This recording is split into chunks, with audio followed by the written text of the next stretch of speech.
What is up, guys? Nat here. Oh man, we're checking out this game called Sushi Striker Way of the Sushido, I think. Something like that. What to say about this game? If you're honestly, it's kind of like an anime. It starts off like the typical anime intro where you they show the bad guys and then they show you and you're basically trying to conquer this and learn a new technique. I had to put this intro in there so you guys could see how ridiculous this thing looks. Like half of the time I was like, what am I playing? What am I looking at? It's funny as hell. Like it's got all this little like references going on, like, oh, you got to save the world, and in order to save the world you have to be the master of sushi, so you have to serve dishes a certain way, and then you have to stack up the dishes or the orders, and then when you finish stacking them up, then you shoot them at your enemies. After you shoot them at your enemies, that's how you get combos out and certain things like that.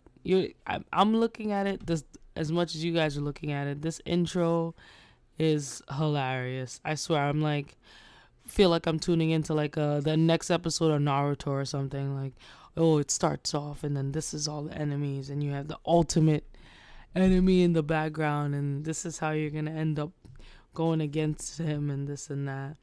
But yeah, it has a cool little tutorial. It has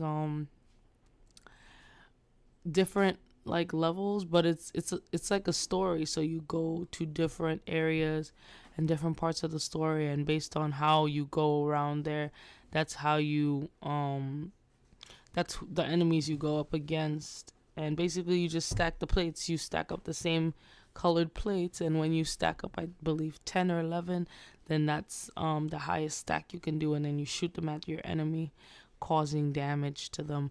But most of the enemies here, the first and the second boss, are a little bit high leveled.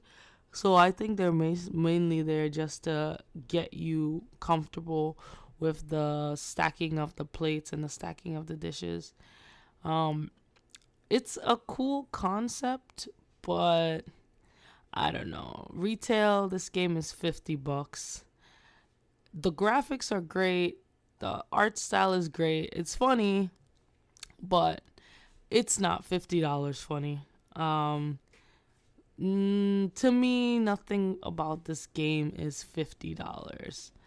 Except for, yeah, nothing about this game is $50. The graphics are great. It looks interesting, but yeah, $50. It just feels kind of like a ripoff to me.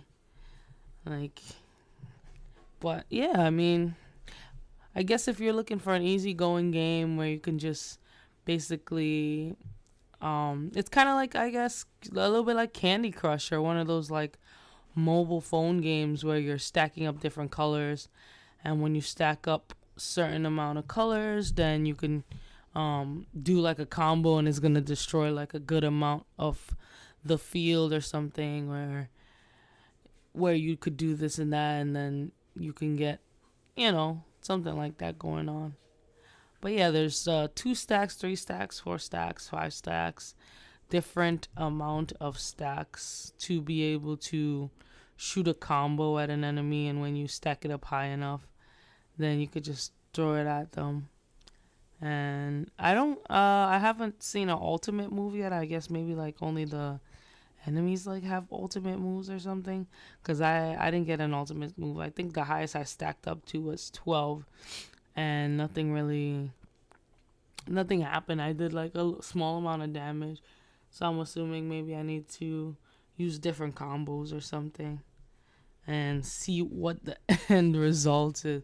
But yeah, like I said about this game, it's $50. I'd probably give this maybe like a 6.5, a 6.5, 7, because I really love the intro. The intro reminds me of like some classic anime where like you see the villains, and then you this is your mission, and you go on a mission and this and that. It's so close to like some Naruto intro or something. Honestly, that's what I thought was so funny about this game. But yeah, 6.5, 7. If you see it somewhere for $30 or like $20, definitely pick it up. It's a physical game and it's great to have in your collection. Have a good day, guys. And